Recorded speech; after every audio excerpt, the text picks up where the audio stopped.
Hello, welcome to Nitro 9's Am I the Antagonist series, where I take a selection of posts from Reddit's AITA subreddit and decide whether or not OP is the antagonist.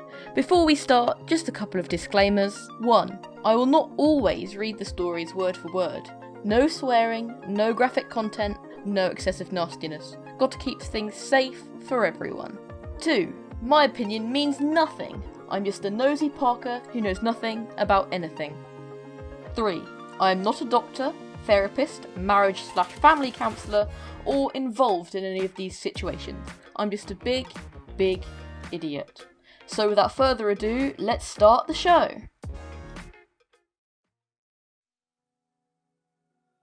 Hello, we're back for episode 2 of my AITA series. And yes, there's been an episode 2, woo! So perhaps I've finally found a show format I can commit to. Fingers crossed. Our first story today is a bit of a doozy, so on with the show. Am I the antagonist for getting my best friend removed from our grad school research group? By friend, career, faith. Last year, I got into a 3-year grad school program where people both complete individual assignments and participate in group research. I was picked to join an elite research group on a niche topic in our field, humanities, with 2 second years, Brian and Sabrina, placed under the supervision of one of the leading experts in that field. I quickly became close friends with Sabrina, who is passionate about the field, her career, and a devout Christian, traits we both have in common. She took me to her church and faith group, and we talked about basically everything under the sun. In winter, Sabrina started to withdraw. She struggled focusing on her work, lost a lot of weight quickly, and behaved out of character. She told me she was concerned about her solo research paper that was due by the end of the school year. About a week before that paper was due, Sabrina finally broke down to me and confided to me that she had been diagnosed with a mental illness that she couldn't get good treatment for under her insurance, and how much it crushed her to see how her condition got in the way of her working. This is where it got difficult. Her bad work in the group also affected my career prospects, and I felt that I couldn't continue working with her, knowing she would not recover quickly. I met up with Brian and our group advisor, shared what I learned, and we all agreed that it would be our best course of action to replace Sabrina so she could get back on her feet. Because I had to leave right after that meeting to go to my sister's destination wedding, we decided that Brian would inform Sabrina the day after she handed in her thesis. When I returned from the wedding, I saw that Sabrina had been blowing up my phone for days. Apparently, Brian didn't muster the courage to tell her, so Sabrina had to learn about being replaced by her successor's Facebook update. Her personal advisor learned about her condition from our supervisor and refused to continue to work with her. She had to come out to her parents about her struggles, and they were less than understanding. I tried to console her and prayed with her, but she got even angrier and hung up on me. I still saw her as my best friend, but she never returned my calls and texts, and refused to speak to me at church and faith group, despite I continued to try. After some weeks, she kind of disappeared, took time off school, and quit the church. No one heard from her for a while, until a faith group girl saw her working a retail job in the city last week. Apparently, she lost even more weight, and had given up any ambition to ever work in our field. This concerned me. I texted her, and Sabrina answered, "That is none of your business. Don't contact me again. You ruined my life." Now I feel bad. I don't want friendship to get in the way of my career, but does that make me the antagonist? Right. This is quite clear-cut for me. OP is the antagonist, right? Imagine you confess something in confidence to someone you see as your best friend, and they immediately tell loads of people and literally make your life collapse around you. Can you imagine how poor Sabrina feels about this? She's got a mental illness, and now she's been, essentially kicked out of her college for it. Now I think it's less doesn't want to work in that field, but can't, because she's had her name spread around as someone who's mentally ill. It's kind of funny how OP claims they're a Christian, because this is a very, very unchristian thing to do, isn't it? I mean, I'm not a Christian, but I'd probably make a better Christian than OP, because I wouldn't do this to a friend. I understand if OP is worried about their own grade being dragged down by Sabrina's quote-unquote bad work, but isn't the sort of response to that to help Sabrina? Like, there are things OP could have done instead of immediately blabbing to the sort of their supervisor. OP could have helped Sabrina study, or they could have read books together about it. They could have done anything apart from sort of rat her out as the culprit for the group's bad work and get her sort of in trouble. It's not very nice, is it? This actually made me quite sad. I hope Sabrina's alright. Oof. Final verdict. Friend career Faith, you are the antagonist. Now, on to the next story. And now for our second story. Am I the antagonist for refusing 2 puppies that my husband intended to surprise me with, by Laika Belka? My husband and I have a long distance relationship. We meet on the weekends and our jobs keep us rather busy. Lately, we've purchased a house together. It's always been my dream to have a larger house, and we finally did it this year. 2018 and 2019 have been rather taxing financially, as there were several big ticket items to spend on. We're also finally moving in together as a couple permanently after 2 years of long distance marriage. Recently, my husband was a little more secretive than usual. I eventually discovered that he had adopted 2 puppies from his neighbour and intended to surprise me on our move-in day with them. The puppies are strays that his neighbour rescued from the streets. I love dogs, don't get me wrong, but the thing is, we have a lot of moving stress and additional costs that will be cropping up in the next few weeks. I told him that dogs are a no-go for now, and we had an argument. He said that I always mentioned that the best gift would be an armful of puppies, which is true, I have said that. He also said that I've always been controlling of the relationship and must always have my way in all aspects. He mentioned that if I had selected the dogs opposed to him, then we would have had them. I told him that the dogs were great, but that they should wait, at least until we're settled into the new house, maybe in 5 months.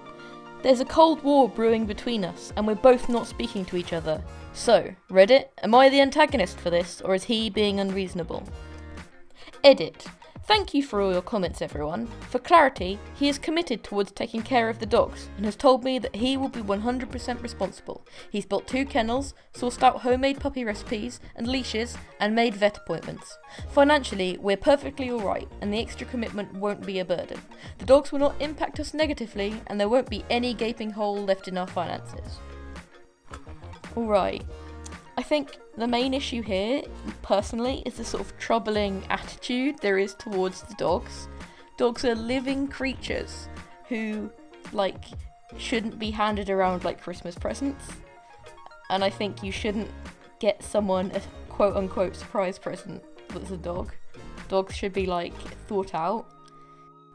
A dog may only be a little piece of your world, but you are that dog's entire world, and I think that has to be sort of considered when you're making a decision like this. From the edit, it appears that at least the husband's kept the dogs and is doing a good job raising them. I just think it wasn't very nice of him to spring them on her like this, OP like this. Nobody's the antagonist here, especially not OP, but the OP's husband is certainly misguided in thinking that dogs are an appropriate present to give people. So, Laika Belka, you are not the antagonist. As a side note, I'm assuming this account is your throwaway for making this post because you didn't want it linked to your real one, and I'm assuming that Laika and Belka are the names of the puppies, and I think that's adorable that you're naming your puppies after space dogs, but why not Belka and Strelka like the actual pair of space dogs? I don't know, it's just sort of bothering me. Laika's a very good name and all, but if you're gonna name your puppies after space dogs, why not name them after the space dogs that actually were, a pair? Anyway, enough of me being a nerd about dog naming, on to the next story. And for the third story today, Am I the Antagonist for Calling My Mum in Case of an Emergency? By Dark King 1029. I've always lurked in this subreddit, but this is my first time posting. I'm on mobile, and I don't know why everyone says that, but sorry for formatting. My mum goes to a meditation class, and she always reminds me not to call her when she's in class. Yesterday, I was home alone, and my mum was in that class I was talking about. I went to the bathroom, and when I was done, I flushed, and everything was alright. Not. The toilet flushed completely, and when I thought it was done, the toilet started shaking a little and made some rattling noises. I know now that there was a problem with the pipes, but my panicked mind didn't go that far. So logically, I called my mum and asked her how to turn off the water to the house. At first, she didn't pick up. I quickly sent a text saying, "It's urgent." Then I was shocked that she still didn't pick up. Now imagine my situation. You'll get why I started spamming the call button. After the 5th or 6th time, my mum finally picked the phone up and I quickly explained the situation. She told me what to do and it was all fine. Then she came home. She was angry because I called her during an emergency. She said that I interrupted her meditation. So, am I the antagonist? Right, so I'm getting the impression that OP is still quite young because they're sort of home alone. They still live with their mum, they're home alone. I've been in this situation when I was younger, sort of the home alone sort of jumpiness, and they called their mum in what they genuinely thought was an emergency. I'll tell you a story. When I was about 13, I was home alone. Someone aggressively knocked on the door, and I thought someone was trying to break into my house at 4:30 in the afternoon in like a midsummer day, and I panicked and called my aunt and wouldn't calm down until she came like round, because when you're like a teenager and you're home alone for like the first few times, it's genuinely scary.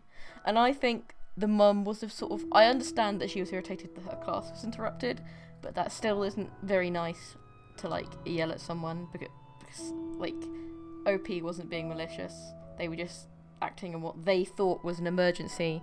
I mean, imagine if the whole toilet had exploded and they hadn't called their mum. That would be bad. So, final verdict, Dark King 1029, you are not the antagonist. And now on to our next story. And now for our 4th and final story of the video. Am I the antagonist for telling my sister-in-law to relax when it comes to not being invited to my daughter's birthday party by Anon What to Do? My brother-in-law and sister-in-law, early 40s, moved to attend school out west last year. It's summer break and my brother-in-law is working for his old company, but their old house is being rented out, so they're staying with us for the summer. My eldest daughter's 12th birthday is coming up. She's having a small birthday sleepover with 4 other friends, where the plan is to do some spa-type makeovers, eat junk food and watch movies. She's also inviting her old babysitter, who is more like an older sister to her because she's only about 10 years older and is cool and can do their makeup. Outside that, my daughter has requested that her younger sister, myself, father, aunt and uncle be scarce from the basement rec room.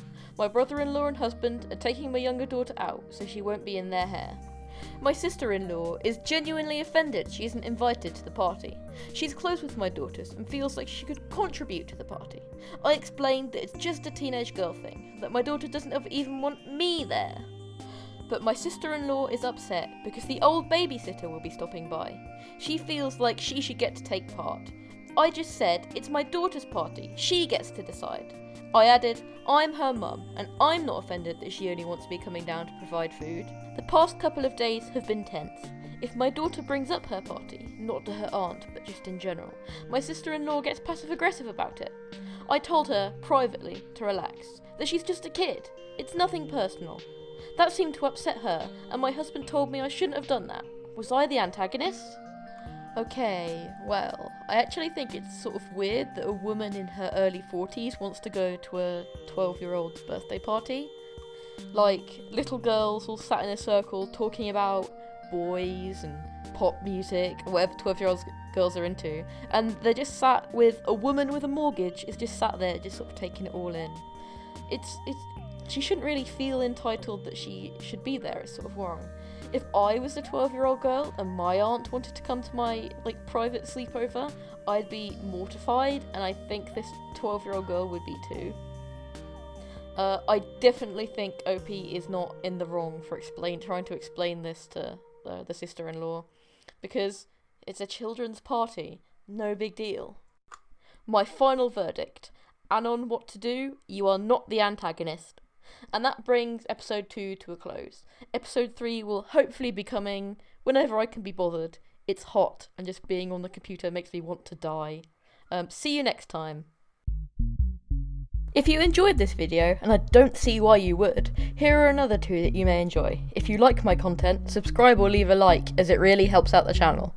I've been Nitro9, and you've been, you, probably.